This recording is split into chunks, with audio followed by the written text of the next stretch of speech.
सुबह का समय है और हम जानते हैं कि ये वक्त आपके लिए दफ्तर जाने का हो रहा है, इसलिए आपका समय बचाने के लिए, आपके समय को देखते हुए बस 1 मिनट में हम लेकर आए हैं 1 मिनट 1 खबर, यानी एक खबर की पूरी जानकारी 60 सेकंड में आपको देंगे। तो क्या आप इस वक्त तैयार हैं देश दुनिया की खबरों को जानने के लिए? तो चलिए शुरुआत करेंगे मुंबई से। मुंबई वालों के लिए आज का दिन मुश्किल भरा हो सकता है। बस 60 सेकंड्स में आपको बताते हैं मुंबई का हाल क्या है।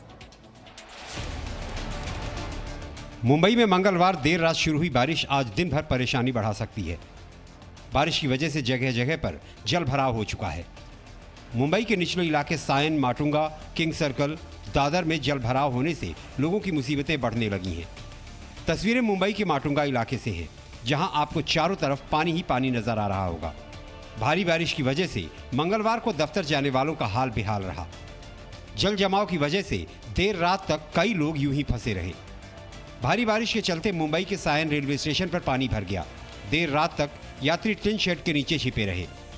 उधर पटरियों में पानी भरने की वजह से भी यात्रियों को काफी देर तक ट्रेन का इंतजार करना पड़ा। मौसम विभाग के मुताबिक आज भी मुंबई में भारी बारिश हो सकती है, जिसकी वजह से लोगों की परेशानी बढ़नी तय मानी जा रही है, क्योंकि बारिश के बाद डूब जाना मुंबई के लिए नई बात नहीं है।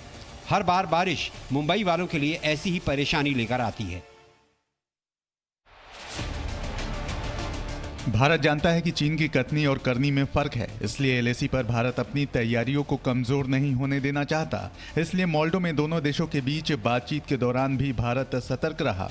मोल्डो में सैन्य अधिकारियों की छठे दौर की बातचीत दूसरे दिन भी हुई, जिसके बाद संयुक्त बयान में भारत चीन के बीच फ्रंट लाइन पर सैनिक न भेजने पर सहमति बनी। साथ ही साथ ये भी तय हुआ कि जल्द ही दोनों देशों के सैन्य अधिकारी 7वें दौर की बातचीत करेंगे। लेकिन भारत ने ये साफ कर दिया है कि पीछे हटने की शुरुआत चीन को करनी होगी। जाहिर है भारत का रुख स्पष्ट है और नए भारत के पराक्रम का असर संयुक्त राष्ट्र महासभा में शी जिनपिंग की बातों में भी दिखा। भारत का नाम लिए बिना शी जिनपिंग ने कहा कि दोनों देशों के बीच मतभेद होना स्वाभाविक है, लेकिन अहम यह है कि इसे बातचीत से सुलझा लिया जाए। It is natural for countries to have differences. What's important is to address them through dialogue and consultation. Countries may engage in competition.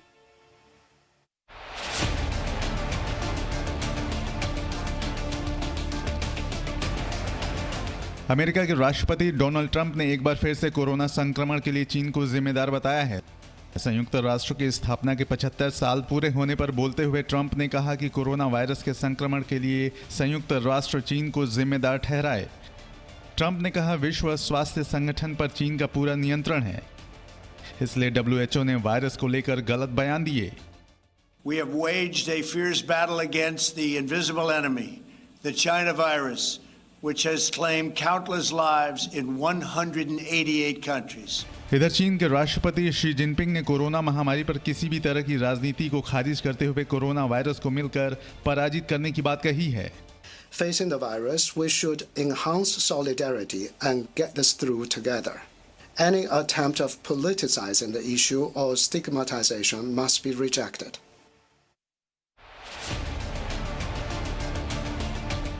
Bollywood drugs मामले में अभिनेत्री दिया मिर्जा का नाम भी सामने आ रहा है। सूत्रों के मुताबिक दिया मिर्जा को लेकर एनसीबी को अहम सुराग मिले हैं। ड्रग्स पैडलर्स अनुज केशवानी और अंकुश से पूछताछ में दिया मिर्जा के नाम का खुलासा हुआ है।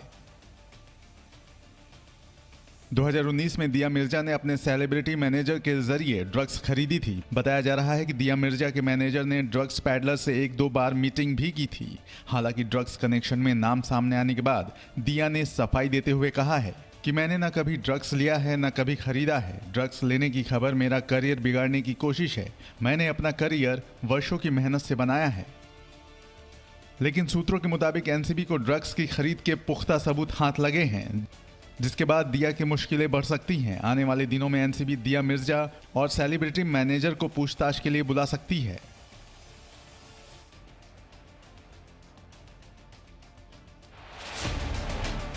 बॉलीवुड में ड्रग्स की जो कहानी सुशांत सिंह राजपूत की मौत के बाद शुरू हुई थी, उसमें दीपिका पादुकोण अब तक का सबसे बड़ा नाम है। सूत्रों के अनुसार दीपिका पादुकोण को जल्द ही पूछताछ के लिए बुलाया जा सकता है। जी न्यूज ने आपको 28 अक्टूबर 2017 को दीपिका और उनकी मैनेजर करिश्मा प्रकाश के बीच की ड्रग चैट भी दिखाई थी। जी न्यूज पर जब हमने इसकी जांच की तो पाया कि इसी तारीख यानी 28 अक्टूबर 2017 की रात मुंबई के कोको बार में एक हैलोवीन पार्टी हुई थी। इस पार्टी में दीपिका पादुकोण के साथ सोनाक्षी सिन्हा, सिद्धार्थ मल्होत्रा और आदित्य रॉय कपूर भी शामिल हुए थे। खुद कोको पब ने इस पार्टी की तस्वीरें अपने फेसबुक पेज पर साझा की थी। इसी पार्टी में ड्रग्स का सेवन करने के लिए दीपिका और उनकी मैनेजर करिश्मा के बीच बातचीत हुई थी। हमने इन सभी लोगों से उनका पक्ष जानना चाहा, लेकिन उन्होंने हमें कोई जवाब नहीं दिया। लेकिन एनसीबी ने दीपिका की मैनेजर करिश्मा प्रकाश को समन भेजा है।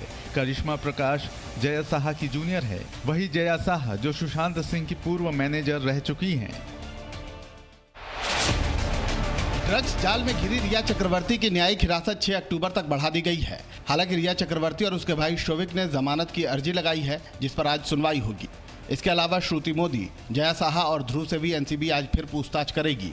एनसीबी ने फिल्म मेकर मधु मंटेना वर्मा को भी पूछताछ के लिए बुलाया है। ड्रग्स मामले में जांच कर रही एनसीबी ने मंगलवार को जया साहा और क्वान कंपनी के सीईओ ध्रुवचित गोपेकर से भी पूछताछ की। जया साहा और ध्रुव को आमने सामने बिठाकर पूछताछ की गई। सूत्रों के मुताबिक एनसीबी ने जब जया को उसकी चैट दिखाकर पूछताछ की तो जया साहा ने कबूल किया है कि उसने अभिनेत्री श्रद्धा कपूर के लिए सीबीडी ऑयल का इंतजाम किया था। सीबीडी ऑयल जया ने श्रद्धा के लिए ऑनलाइन मंगवाई थी। नम्रता शिरोडकर की चैट के सवाल पर जया ने बताया कि चैट तो उसी की है, लेकिन उसे इस चैट के बारे में कुछ याद नहीं। इसके अलावा सुशांत के लिए, रिया के लिए, फिल्म मेकर मधु मंटेना वर्मा और खुद के लिए भी जया ने सीबीडी ऑयल मंगवाया था। हालांकि अभी तक जया ने ड्रग्स पैडलर से संपर्क होने की बात नहीं मानी है। सुशांत सिंह ने 8 जून को अपनी बहन मीतू सिंह को मैसेज भेजा था। इस मैसेज में सुशांत ने कहा था, मुझे डर लग रहा है, मुझे मार देंगे, मुझे अपनी सिक्योरिटी बढ़ानी होगी। जी न्यूज से बातचीत में सुशांत के परिवार के सदस्य ने बताया कि 8 जून को अपनी पूर्व मैनेजर दिशा सालियान की मौत के बाद से ही सुशांत डरे हुए थे। सुशांत ने अपनी बहन मीतू सिंह से कहा था कि उन्हें अपनी सिक्योरिटी बढ़ानी होगी। जब मीतू ने सिक्योरिटी बढ़ाने की वजह पूछी तो सुशांत ने कोई जवाब नहीं दिया। 8 जून को ही सुशांत की पूर्व मैनेजर दिशा सालियान की रहस्यमय तरीके से मौत हुई थी। जी न्यूज से बातचीत में सुशांत के परिवार के सदस्य ने एक और अहम खुलासा किया है। उन्होंने बताया कि 11 जून को यानी मौत से सिर्फ 3 दिन पहले सुशांत ने उनसे वीडियो कॉल पर बात की थी। इस दौरान भी सुशांत सिंह डरे हुए लग रहे थे। सुशांत ने कहा कि ये लोग मुझे फंसा देंगे, ये लोग बहुत पावरफुल हैं। वो लैपटॉप भी लेकर चली गई है। अब सवाल ये है कि वो लोग कौन हैं जिनसे सुशांत डर रहे थे।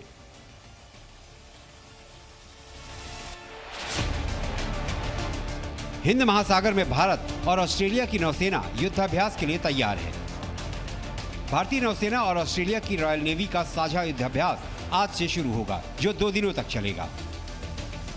2 दिवसीय अभ्यास के दौरान दोनों सेनाएं जटिल नौसैनिक कौशल, विमान विरोधी ड्रिल और हेलीकॉप्टर अभियानों की पूरी रेंज के साथ उतरेगी। जून से अब तक ये भारतीय नौसेना की चौथी अहम सैन्य ड्रिल है। इससे पहले अमेरिका, जापान और रूस के साथ ठीक ऐसा ही नौसैनिक अभ्यास पूरा किया जा चुका है। ये नौसैनिक अभ्यास सीमा पर भारत और चीन के बीच चल रहे तनाव और हिंद महासागर क्षेत्र में चीनी नौसेना की बढ़ती गतिविधियों के बीच आयोजित हो रहा है। भारत की ओर से आईएनएस सह्याद्री और आईएनएस कारमुक इस युद्धाभ्यास में हिस्सा लेंगे, जबकि रॉयल ऑस्ट्रेलियन नेवी की ओर से HMAS होबार्ट इस युद्धाभ्यास में शामिल होगा।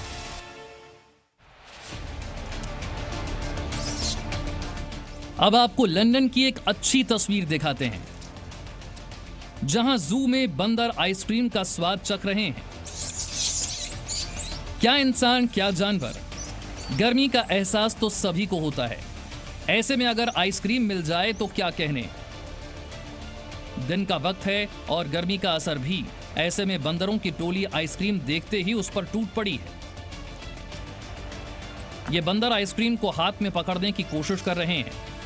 कोरोना वायरस की वजह से लंदन का ये चिड़ियाघर करीब 3 महीने तक बंद रहा। लॉकडाउन का असर चिड़ियाघर पर भी हुआ। 15 जून को चिड़ियाघर भले ही खुल गया हो, लेकिन ज्यादा संख्या में लोग नहीं आ रहे। ऐसे में लोगों के जरिए चिड़ियाघर को होने वाली आमदनी पर भी असर पड़ा है। वहीं ये चिड़ियाघर अब लोगों से मदद की अपील भी कर रहा है।